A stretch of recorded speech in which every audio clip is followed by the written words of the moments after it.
you go on YouTube and you'll see so many people coming up with how to make money and how to kind of build wealth, and there's lots of them.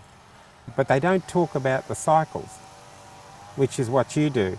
And I did try to explain to my wife, I said, listen, it's great to kind of just charge in, which a lot of people do, but it's like charging in with a blindfold on.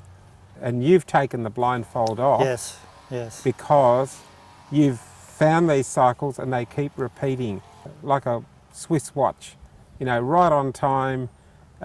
Within a couple of months thereabouts, you know that something's coming, and you can tell, and you tell your subscribers.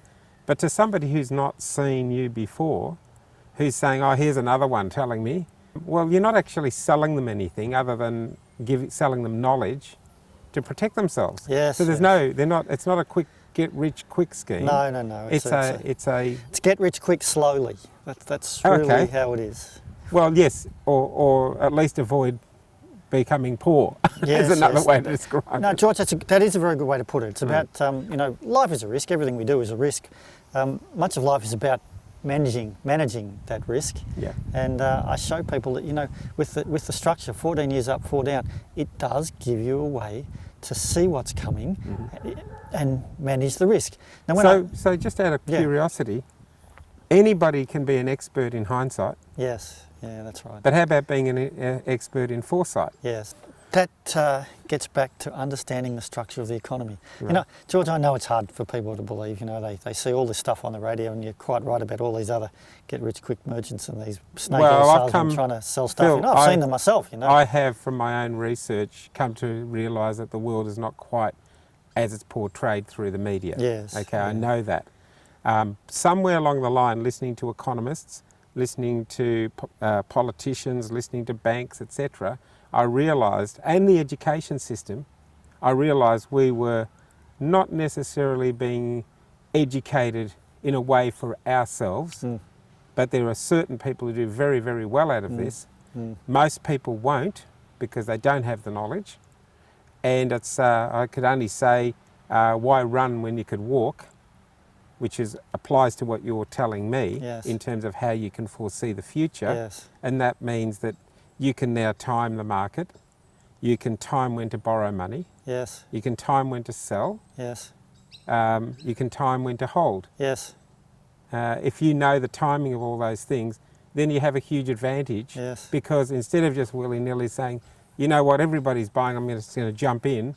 Well, you could be jumping in right at the tail end of the boom. The thing to notice about that, George, is that if you don't have if you don't know what the structure of the economy is, 14 years up, 4 down, if you don't know that, then it's really easy to get suckered in with all the emotion that's happening, and it's very hard, as you're seeing now with all the headlines, it's very hard to distance yourself from that and say, no, I can see where this is leading. It's giving us the low now, and you know, if you're ever serious about doing seriously well, you have to do the opposite to the emotion. You have to buy when there's blood in the streets, and the blood in the streets are just about with us. Well, and you've got to sell when it's absolutely. Isn't that what Warren Buffett says? Something like that. So for example, shortly, Warren Buffett's going to start buying. You know, because we won't know exactly, because he's entitled. He has an exemption from US markets about what he has to report, because he's got so much money. But we'll know in a few weeks what he has been buying, and when he steps into the market. Sure. That's your cue, you know, because he's a value guy. He knows, you know, that time's very close now, coming.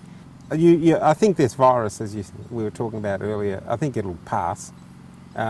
Like so many others, we've seen them come and go. And the media is really pushing the fear. Well, it's like John Maynard Keynes said. Didn't he say something like, well, in the long run, we're all dead? Doesn't he say something like that? Well, things will recover. The world is a stage, and we all have to play our part first. That was Shakespeare, I think. That was Shakespeare. Yeah. It's important to know your own part, but it's important also to be able to step off the stage and observe what's going on, and observe what part the world's in and what part the economy is in. And that's what I do for subscribers. I show subscribers what part's happening. Yep. Even more important, I can show them what part is coming next, and even more important than that, they can learn it for themselves. Right. I don't charge millions for it. It's all on the website. They've just got to make a bit of an effort themselves to understand part of it, and then you actually get the script. Right. So if somebody comes along, like you've got varying people coming to you, Phil. Some are quite wealthy. Some have got a home, maybe one investment property, if you want to call, or shares, and some are just working class. Is this a benefit to every single one of them? Yes. Well, yes, especially. Okay. We're all at different levels, but at that point, to move forward, you have to recognise where you are and what your position is, and then work out a strategy. You know, and there was a great line just a couple of days ago from one of my subscribers, Ben, who runs Pumped on Property. Yeah. He came up with a great line. He was asking his people. Yeah. He said, "What sort of person are you? Are you the sort of person that mindlessly fights over toilet paper, or are you working out your own circumstances so you can see with Phil's knowledge and suggestions what's coming next?"